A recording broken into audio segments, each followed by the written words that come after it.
This lesson is going to be on our bridge problem, and we're only doing one problem together here, but this is one you will see on your accelerated math that you might want to refer back to for review. First, we'll look at the problem. It says in 1980, the Crow River was 32 feet below the bridge. Because of silt buildup in the river bottom, the river was only 14 feet below the bridge in 1996. What is the correct equation for D, the distance of the river from the bridge, where t equals 0 represents 1980? So, the first thing we want to do is, sometimes when you look at this, you just kind of think it's speaking another language because you're not really even sure what they're asking for. So the first thing we want to do is actually think what do these numbers even mean? So what are they talking about? We want to break the story problem down a little bit. So think about the bridge, okay? We have bridges in Hutchinson, right? And I'm not an art teacher, so excuse me here. Here's my bridge. It's a pretty little bridge. We'll all walk across it. See all the people walking across the bridge? Okay, and here's a beautiful river flowing underneath the bridge. Okay, it's a really bad illustration. Let's make it go this way more. Now think about as we have water under our bridge, right? And there are places that flood in Minnesota. As spring comes, don't we sometimes see that water rise under our bridges? In fact, if you're using the bridge on Highway 15 and you are someone who uses that bike path or the walking path, most often in the spring in Hutchinson, they will have that blocked. We can't go under that bridge because there's so much water it has actually flooded to this area. And so that can happen, right? So think of when you're building a bridge. The people that build the bridges don't just plop a bridge up there and hope it works out. They have to plan for the fact that over time, that bridge could need to be certain heights because the water can continue to build up. So you're picturing right now, here's the Crow River Bridge, okay, the green, and then there's water on the bottom flowing.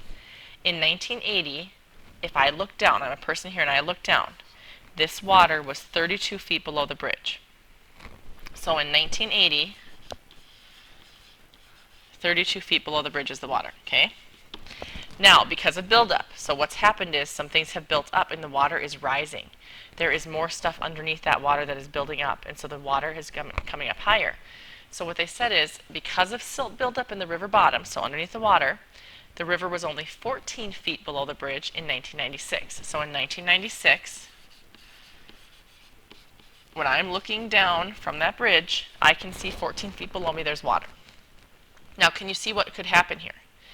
They want to know, probably, when is this bridge now going to be ineffective? When is the water going to go so high that I have this bridge that I can no longer use because the water will be on the bridge? And that's the safety concern, right? The reason they do this is building bridges doesn't happen overnight. And if you want them approved for your city to get a bridge, you have to go through a lot of legal processes to get either the city to fund the bridge, the state to fund the bridge. In our case, the state would probably fund a bridge over Highway 15 because it's a state highway. So that's something we would have to ask our government for, and they'd have to approve through the legislation. I mean, there's a huge process there. So this problem that seems like a basic math problem is actually what happens in the real world. They need to plan for when bridges will be obsolete, when they won't work anymore, maybe when they're going to need to be rebuilt because they structurally aren't safe. But in this case, we have to rebuild it because the water's going to hit the level and we need to build a higher bridge. And that doesn't just happen overnight. You need to change the grade of what the road looks like going up to that and the areas around that could become flooded because of that. That's a huge problem. So we, fortunately, just have to write the equation for the line for this to find out when this is going to happen. So it says, what is the correct equation for D, the distance? So here's my D, distance, right, feet? Where from the bridge, when t equals 0 represents 1980. So this is my time. Now this is important here. They say t equals 0 represents 1980. So instead, I had written 1980 and 32 feet. They're actually saying 0 is 1980. So the time of 0 is represented by 1980, and then the distance is 32 feet. Doesn't that kind of look like an ordered pair? They're giving us that at time of 0, the distance is 32 feet. Then they tell us in 1996, the distance is 14 feet. So again, if I was going to use an ordered pair, I have my distance is 14, but what's my time? How many years have passed from 1996 to 1980? Hopefully you'll see 16. So now I have the ordered pair 16, 14. Now we can write the equation of the line. We have formed two ordered pairs from this. So now to write the equation of the line, I would use my two ordered pairs, 0, 32, and 16, 14. And I'm going to write the equation of the line from that. So the first thing I would have to do is I would have to find the slope, wouldn't I? I don't know the slope of this line. So here's my x1, y1, x2, y2. So I'm going to take 14 minus 32 over 16 minus 0. 14 minus 32 is negative 18. 16 minus 0 is 16. So I have a slope of negative 9/8. Then I'm going to use one of my ordered pairs to write the equation of the line. They didn't actually tell us if they wanted it in slope-intercept form or standard form, so we're going to give it to them in both. So I'm going to start and pick an ordered pair. Let's pick 0, 32. And I'm going to give it in all three forms. They didn't tell me what form they wanted, and so I'd have to just look on my Excel math and see which form they answered in, but any of the three would work. So to go to point slope form, I would say y minus y1 equals m times x minus x1. So there's point slope form.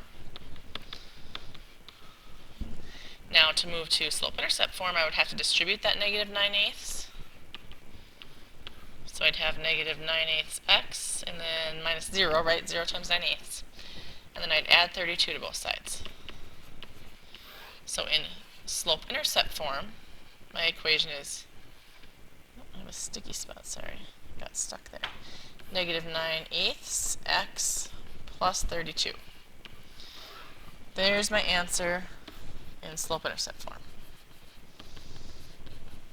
And then lastly, to go to standard form, I would add 9/8 x to both sides. So I have 9/8 x plus y equals 32. Now, hopefully you're recognizing your rules for standard form.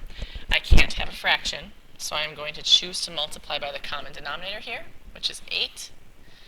When I distribute my 8 to all three parts, 8 times 9/8 x would be 9x. 8 times y is 8y. And 8 times 32 is 256. There's my equation in standard form. Now remember, sometimes our standard form on Excel math also will answer like this, and I believe on some of these it does. So it'll subtract the 256 and have your equation equal to 0. So have it both ways. One of the things you might notice is I actually should have used my d and my t probably in this problem. I went straight to x and y, which is so common to do, right? Because we're used to using x and y. And so I had said way up here, my time was my x and my d is my y. So instead of x, I could put a t in there for all of my answers. And instead of y, I could put a d. So if you are looking at Excel math, you might see those variables in there instead. And you can substitute variables for whatever you want, but because this problem defined our variables for us, we really should use the d and the t.